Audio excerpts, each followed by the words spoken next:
మహాగణాధిపతయే నమః. ఓం గురుభ్యో నమః. ఓం శ్రీమాత్రే నమః. పరమేశ్వర స్వరూపమైనటువంటి జ్యోతిష, వాస్తు మరియు ఇతర అనేకమైనటువంటి శాస్త్రములను మనకు అందించినటువంటి మహర్షులకి నమస్కారం. హయగ్రీవ హయగ్రీవ హయగ్రీవేతి యోవధేత్ తస్య నిస్సరతే వాణి జహ్నుకన్యా ప్రవాహవత్. అరుణాం కరుణాతరంగితాక్షీం ధృతపాశాంకుశపుష్పబాణచాపాం అనిమాదిభిరావృతాం మయూకైః అహమిత్యేవ విభావయే భవానీం. శ్రీమాత్రే నమః. ప్రేక్షకులకి ఆ లలితాంబిక అమ్మవారి యొక్క అనుగ్రహం పరిపూర్ణంగా కలగాలని మనస్ఫూర్తిగా కోరుకుంటూ మనం ఈరోజు చెప్పుకోబోయేటువంటి టాపిక్ ఏమిటి అంటే అస్తంగత్వ దోషము అని ఉంటుంది. అది జన్మజాతకంలోనే ఉంటుంది. కాస్త గోచారంలో కనుక ఏదైనా గ్రహం అస్తంగత్వ దోషంలోకి వెళ్ళినప్పుడు ఆ సమయంలో ఏ ఏ లగ్నాల వారు, రాశి కాదంటే ఒకవేళ లగ్నం తెలియకపోతే అప్పుడు రాశి చూసుకోండి, కానీ ఏ లగ్నాల వారు ఏ అంశాలలో జాగ్రత్తగా ఉండాలి. అయితే ఇప్పుడు మనకి ఏ గ్రహం అస్తంగత్వంలో ఉంది, కంబస్ట్ అంటారు దాన్ని ఇంగ్లీష్లో, అంటే శని భగవానుడు అస్తంగత్వంలో ఉన్నాడు. కర్మకారకుడైనటువంటి శని భగవానుడు కనుక అస్తంగత్వ దోషంలో ఉన్నప్పుడు మరి ఏ ఏ లగ్నాల వారికి ఏ విషయాల్లో జాగ్రత్త వహించాలి, ఎటువంటి పరిహార మార్గాలు చేసుకోవాలి, అది ఏ తేదీ వరకు ఉంది అని చెప్పి చూసుకున్నట్లయితే 12వ తేదీ మార్చి వరకు ఉందంటే ఇప్పుడు ఆల్రెడీ ప్రారంభమైంది. ఇక్కడ నుంచి 12వ తేదీ మార్చి 2024 వరకు ఉంది. కాబట్టి ఒక్కొక్క లగ్నరీత్యా మనం చెప్పుకుందాం. కర్కాటక లగ్నము, కర్కాటక రాశి. కర్కాటకం వారికి కనుక చూసుకున్నట్లయితే ప్రధానంగా మీరు జాగ్రత్త తీసుకోవాల్సినటువంటిది పూర్వీకుల ఆస్తులకు సంబంధించినటువంటి విషయంలో చాలా జాగ్రత్త తీసుకోవాలి. అంటే తాతగారు ఆస్తుందండి, అదేదో తక్కువ కన్నారు, ఇచ్చేసాం, అమ్మేసాం అంటుంటారు. తీరా చూస్తే తర్వాత అయ్యో దానికి చాలా రేట్ వచ్చింది, మేము తొందరపడి దాన్ని తీసేసామని తర్వాత బాధపడుతూ ఉంటారు. కాబట్టి తాతగారి ఆస్తికి సంబంధించిన విషయంలో, ముఖ్యంగా తండ్రి ఆస్తికి సంబంధించినటువంటి విషయాల్లో కొంత జాగ్రత్త వహించాలి ఖచ్చితంగా. ఇక రెండవది ఏమిటి అని చెప్పి చూసుకున్నట్లయితే మీ యొక్క సంతానము ఏదైనా కోర్సెస్ తీసుకునేటప్పుడు ప్రధానంగా జాగ్రత్త వహించాలి మీ యొక్క సంతానం. అలాగే సిబ్లింగ్ వరుస వాళ్ళతో లేదా సిబ్లింగ్కి ఏదైనా అనవసరమైనటువంటి శత్రుత్వాలు, ఘర్షణలు కనబడుతున్నాయి ఈ కాంబినేషన్ వల్ల. మరియు మరొక విషయం ఏంటంటే ఇక్కడ గమనించుకున్నట్లయితే ఈ యొక్క కాంబినేషన్ ముఖ్యంగా మీ యొక్క జీవిత భాగస్వామి ఎందులోనైనా ఎవరికైనా మనీ ఇవ్వడం తీసుకునేటువంటి విషయంలో కర్కాటక లగ్నం వారి యొక్క జీవిత భాగస్వామి అంటే వాళ్ళు స్త్రీలు కావచ్చు, పురుషులు కావచ్చు, గుర్తుపెట్టుకోండి. ఈ యొక్క విషయాల్లో కాస్త జాగ్రత్తగా ఉండాలి. మరియు ఇక్కడ అష్టమ స్థానంలో ఈ యొక్క కాంబినేషన్ ఏర్పడుతుంది. కావున మీరు ఏదైనా రీసెర్చెస్ చేసేటప్పుడు ఏదైనా ప్రయోగం చేస్తూ ఉంటాం ల్యాబ్స్లోనది, అటువంటి సందర్భంలో చాలా జాగ్రత్తగా కేర్గా చేయవలసినటువంటి స్థితిగతులు చూపిస్తున్నాయి. అదేవిధంగా అష్టమ స్థానం మనకి షేర్ మార్కెట్ని కూడా సూచిస్తుంది. కాబట్టి షేర్ మార్కెటింగ్ రిలేటెడ్ సంబంధించినటువంటి అంశాలలో కాస్త జాగ్రత్తగా ఉండండి. ఇక మీరు చేయవలసినటువంటి దేవత ఆరాధన, ముఖ్యంగా రాత్రి సమయాల్లో అమ్మవారి స్తోత్రం, లలితా సహస్రనామాలు ఎక్కువగా చేస్తూ ఉండండి.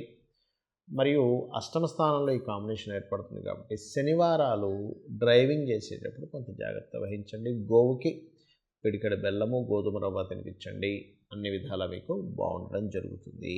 ఇక్కడ చాలామందికి జాతకం ఉండదు, మాదే లగ్నమో తెలియదండి, మాదే రాశి తెలియదు, మరి మేము ఎలా చూసుకోవాలి ఈ అస్తంగత్వ దోషంలో, ఎటువంటి జాగ్రత్తలు తీసుకోవాలి అంటే యూనివర్సల్గా ఇప్పుడు మీకు జాతకం లేదనుకోండి, అప్పుడు సహజ 11వ స్థానంలో ఉన్నటువంటి దీన్ని తీసుకోవాలి. అంటే ఏమిటి, మీ వృత్తి వ్యాపార సంబంధించిన విషయాల్లో జాగ్రత్త తీసుకుంటూ మీకు దగ్గరలో గోశాల ఏదైనా ఉన్నట్లయితే గోవు దగ్గరికి వెళ్ళి, అందులో ముఖ్యంగా దేశీవాలి గోవు దగ్గరికి వెళ్ళి గోధుమ రవ్వ తినిపించండి.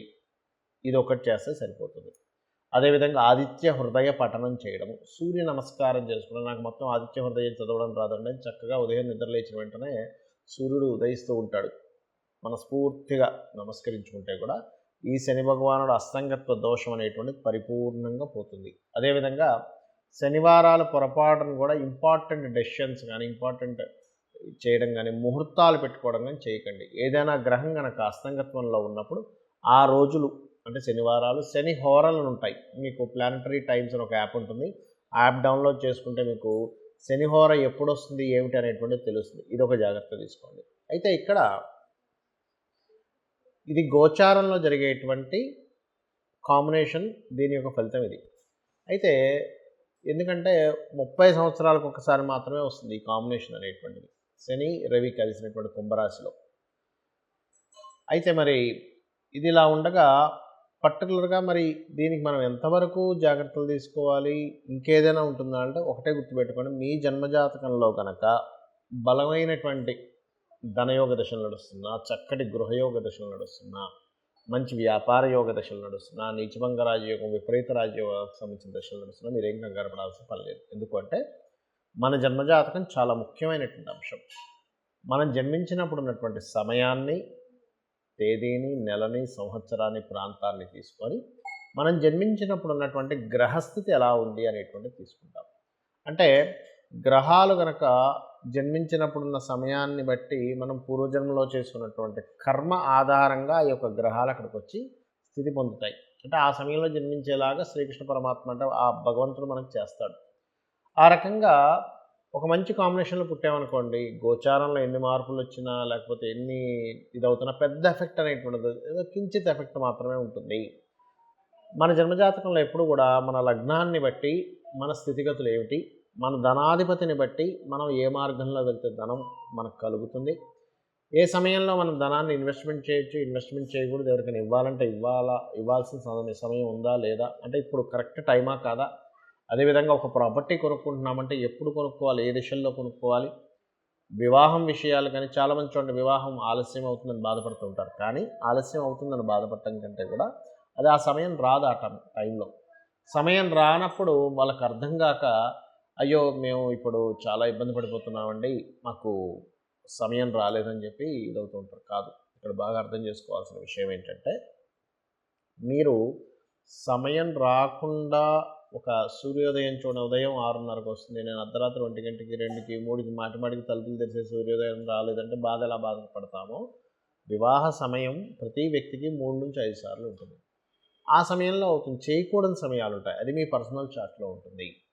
అలాగే వివాహమే కాకుండా విదేశాలకు వెళ్ళేటువంటి యోగం కావచ్చు, వ్యాపారాల్లో రాణించేటువంటి సమయం కావచ్చు, ఏ వ్యాపారం యోగిస్తుందనేటువంటి విషయాలు కావచ్చు, లైఫ్లో టర్నింగ్ పాయింట్స్ కావచ్చు, ఏ నెలల్లో ఎటువంటి జాగ్రత్తలు తీసుకోవాలనేటువంటి విషయాలు కావచ్చు, అన్నీ కూడా మీ యొక్క జన్మజాతకంలో ఉంటుంది, గుర్తుపెట్టుకోండి. ఇక ఇవన్నీ ఒక ఎత్తు అయితే ఇక్కడ మనకి జాతకం లేదు, ఏమీ లేదు, కానీ జాతకం భయంకరంగా ఉందని తెలిసింది పోని ఒకటే గుర్తుపెట్టుకోండి, అమ్మవారి యొక్క ఆరాధన కనుక మీరు చేయగలిగితే ఎటువంటి దోషములు ఉన్నా మీ జన్మజాతకంలో ఖచ్చితంగా అవన్నీ కూడా పక్కకు పోయి అమ్మవారు రక్షిస్తుంది, గుర్తుపెట్టుకోండి. ఇవన్నీ ఏం పెట్టుకోకండి మైండ్లో.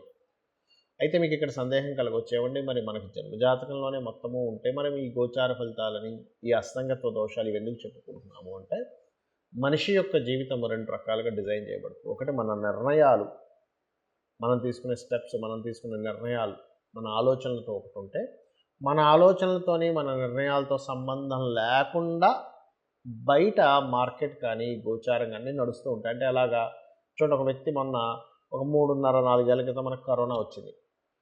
అసలు ఎవరు ఊహించలేదు, ఏదో పెట్టాడు అట్లాగా, ఒక షాప్ ఏదో పెట్టుకున్నాడు, సడన్గా కరోనా వచ్చింది, మూసేయాల్సి వచ్చింది. ఎంత ప్లానింగ్ చేసుకున్నా ఏం చేసుకున్నా కూడా బయట ఉండే వాతావరణం మారిపోయింది.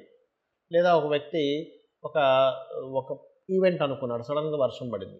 అంటే ఏమిటి, మీకు సంబంధం లేకుండా అలా ఉంటుంది. లేదా ఒక ప్రదేశానికి వెళ్దాం అనుకున్నాం, ట్రాఫిక్ ఎక్కువైపోయి జామ్ అయిపోయి మీరు వెళ్ళవలసిన సమయం కంటే ఒక అరగంట గంట లేట్ అయింది. అంటే ఏమిటి, మీ చేతుల్లో లేదు అది కొన్ని. అయితే గోచార గ్రహాలు ఏం చెప్తాయంటే ప్రజెంట్ కండిషన్ ఇలా ఉంది, ఇలా జరగబోతుంది, సో నీ ప్లాన్స్ని నువ్వు ఇలా ప్లాన్ చేసుకో. గోచారంలో ఇక ధనం మీదకి ఈ గ్రహం వచ్చింది, గోచారంలో గృహం మీదకి ఈ గ్రహం వచ్చింది, గోచారంలో వివాహ సమయం సంబంధమైనటువంటి వాటికి ఈ గ్రహం వచ్చింది, కాబట్టి నువ్వు ఈ పరిహార మార్గం చేసుకో అనేటువంటిదే గోచార ఫలితాలు.